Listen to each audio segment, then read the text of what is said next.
Hello guys, नमस्ते। Welcome to my channel. मैं हूं अनिकेत अग्रवाल और हम लोग कर रहे हैं सेल ऑफ गुड्स एक्ट। तो आज जो हम टॉपिक डिस्कस करने वाले हैं वो है स्टिपुलेशन एज टू टाइम। तो आपको काफ़ी कुछ जानने को मिलेगा इस वीडियो में। और ये वाला जो टॉपिक है, ये जो आप लोग सीएस की तैयारी कर रहे हो या सीए के एग्ज़ाम्स की तैयारी कर रहे हो, उन सब के लिए भी बहुत ज़्यादा इंपॉर्टेंट है। उन सब में भी ये चीज़ें काफ़ी ज़्यादा आती हैं। और जो लोग एलएलबी की तैयारी कर रहे हो तो आप अपने प्रीवियस ईयर पेपर्स में देख सकते हो कि उसके अंदर इससे रिलेटेड कोई क्वेश्चन है या नहीं है। तो अगेन एक शॉर्ट सा टॉपिक है। और अगर आप इसको स्किप मत करना, इसको वीडियो को पूरा देखो और आपको ये एज अ फॉर्डर पॉइंट भी काम आएगा जहाँ पे आपको कंडीशन और वारंटी पूछा होगा। क्योंकि वहाँ पे इंट्रोडक्शन में हम हमेशा स्टिपुलेशन को समझाते हैं। तो वहाँ पे आप लिख सकते हो कि सेक्शन 11 के अंदर स्टिपुलेशन एज टू टाइम की बात की गई है, और उसके बाद सेक्शन 12 के अंदर स्टिपुलेशन अदर स्टिपुलेशन जिसमें कि कंडीशन और वारंटीज आती हैं वो बात की गई है। तो आपके वैल्यू एडिशन काफ़ी ज़्यादा हो जाएगी आंसर में। तो चलिए शुरू करते हैं। It's study time. स्टार्ट करने से पहले मैं आप लोगों से रिक्वेस्ट करना चाहूँगा, अगर आपको मेरा कंटेंट अच्छा लग रहा है, मेरा एफर्ट अच्छा लग रहा है, तो प्लीज़ लाइक कीजिए, शेयर कीजिए वीडियोस को और सब्सक्राइब कीजिए मेरे चैनल को। और आप साथ ही हमसे कनेक्ट हो सकते हैं इंस्टाग्राम पे भी। तो आंसर हम कुछ इस प्रकार से लिखेंगे दैट पहले तो हम स्टिपुलेशन का मीनिंग समझाएंगे। सो स्टिपुलेशन मीन्स एनी कंडीशन और टर्म। तो हमेशा, जैसे कि मैंने आपको पहले भी बताया, स्टिपुलेशन का मतलब क्या होता है, कोई भी टर्म, कोई भी कंडीशन, कोई भी शर्त जो किसी कॉन्ट्रैक्ट के अंदर लगाई गई है। तो किसी भी शर्त होती है तो हम उसको स्टिपुलेशन कहते हैं। स्टिपुलेशन अपने आप में दो प्रकार की होती है।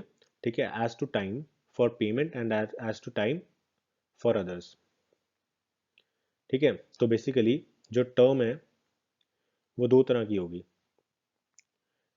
As to time of payment,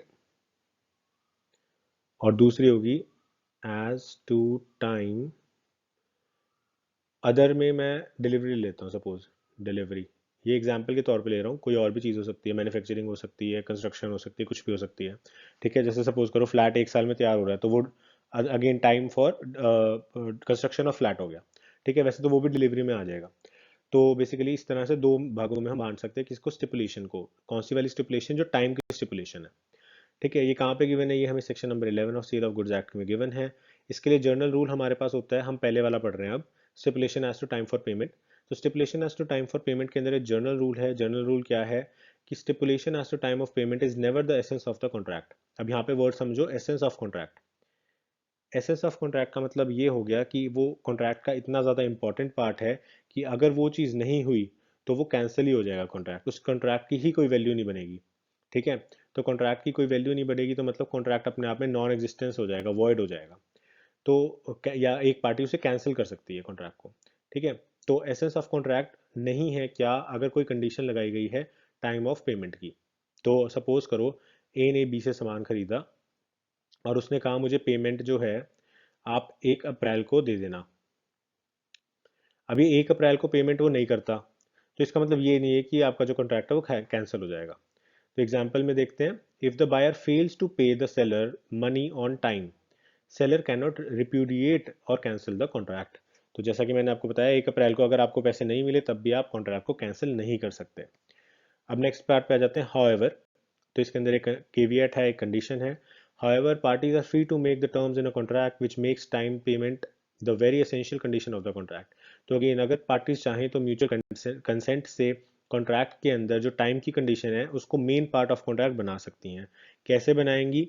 in the former example, if the condition was put by the seller that he has the right to cancel the contract in case of non-receipt of the payment by the fixed date, then such contract is valid। तो अब suppose करो कि जब contract हो रहा था ए और B का, तब ए ये कह देता, सिवाय पहले उसने सिर्फ ये कहा फर्स्ट केस में कि पेमेंट 1 अप्रैल को दे देना, 1 अप्रैल तक दे देना। अब वो कह रहा है अगर पेमेंट 1 अप्रैल तक नहीं दी तो कॉन्ट्रैक्ट मैं कैंसिल कर दूंगा। तो इस तरह की कंडीशन लगाई जा सकती है और ये कंडीशन जो है ये एसेंस ऑफ कॉन्ट्रैक्ट बन जाएगी। ठीक है, ये एसेंस ऑफ कॉन्ट्रैक्ट बन जाएगी, ये कंडीशन ऑफ कॉन्ट्रैक्ट बन जाएगी। और अगर बी इसको फुलफिल नहीं करता तो ए के पास राइट आ जाएगा कैंसलेशन का, फिर वो कॉन्ट्रैक्ट को कैंसिल कर सकता है। तो ये हो गया हमारा term as to the time of payment. ठीक है, तो पेमेंट के बारे में हमारी ये वाली मेन चीज़ है। तो आपको याद रखना है कि जर्नल रूल क्या है कि time of payment is not the essence of contract, लेकिन पार्टीज चाहें तो म्यूचुअल कंसेंट से उसको एसेंस बना सकती हैं। डिलीवरी ऑफ गुड्स जो है it should be given without delay. तो ये तो नॉर्मल सी पॉइंट है कि आपकी डिलीवरी से मैटर नहीं करता, डिलीवरी आप नॉर्मल टाइम पे ही करोगे।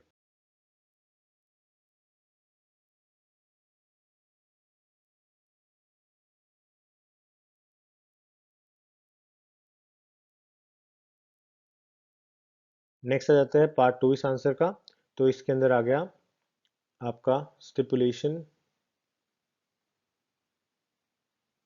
As to time of other things, ठीक है, अदर थिंग्स। अब अदर थिंग अंदर as the parties are free to make the terms and contract which makes the time very essential condition of the contract, it can also relate to things other than price.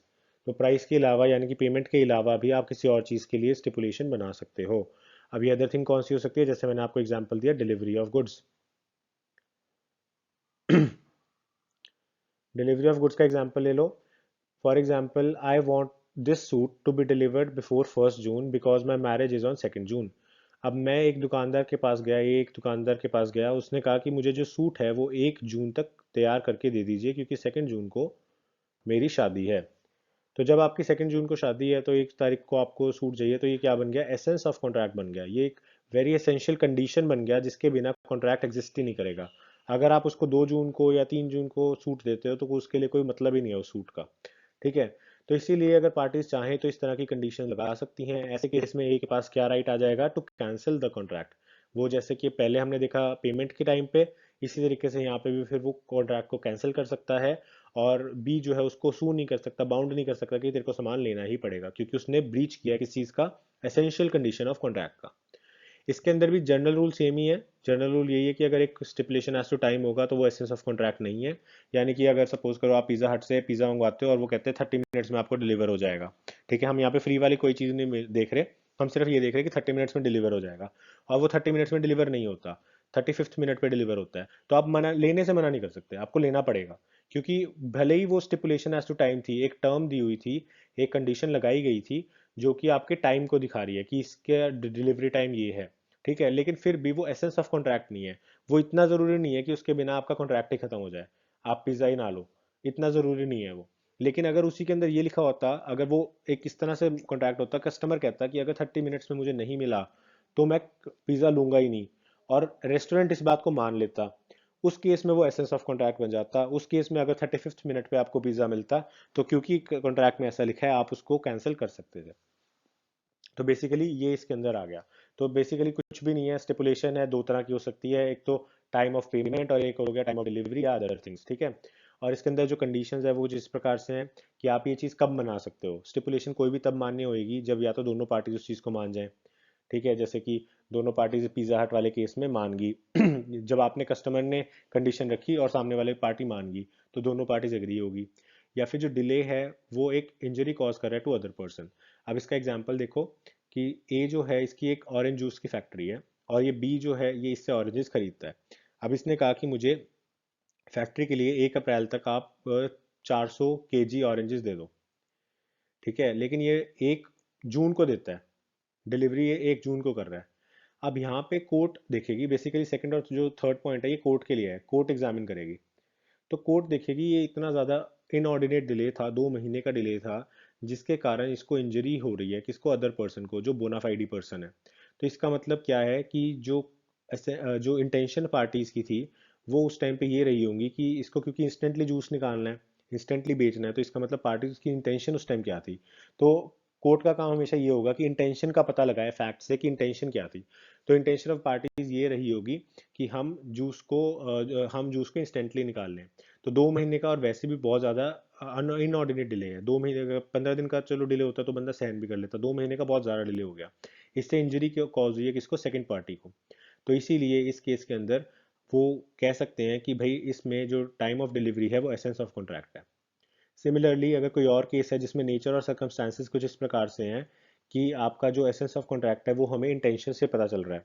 For example, एक बंदा अपना नया business शुरू करता है hotel industry का, और वो कहता है कि मेरे होटल का उद्घाटन जो है वो 1 अप्रैल को है, और आप मुझे 1 अप्रैल से पहले पहले, सपोज कर लो क्या हो गया, मई हो गया, सॉरी मार्च हो गया, तो आप मेरे को 1 अप्रैल से पहले पहले 31 मार्च तक आप मेरे को कटलरी प्रोवाइड कर दो। आप मुझे सारी प्लेट चम्मच ये वो सब प्रोवाइड कर दो। और अब जो डिलीवरी है वो नहीं हुई।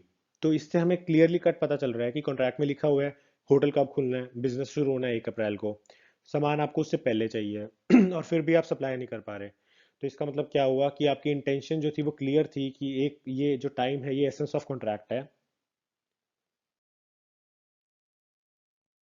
तो ये जो टाइम है ये एसेंस ऑफ कॉन्ट्रैक्ट है और इसको ऑनर करना चाहिए। तो इस केस के अंदर भी जो कोर्ट है फिर वो रिलीफ दे सकती है किसको, जिसका नुकसान हुआ है, यानी कि जो बंदा अपना बिजनेस खोल रहा था, और वो मना कर सकता है कि अब मैं डिले में तुमसे सामान नहीं खरीदूंगा, और वो डैमेजेस भी ले सकता है। क्लियर है? तो एक छोटा सा टॉपिक था, आई होप आपको पसंद आया होगा। एंड कोई डाउट हो तो नीचे कमेंट्स में पूछ सकते हो। Thank you for watching.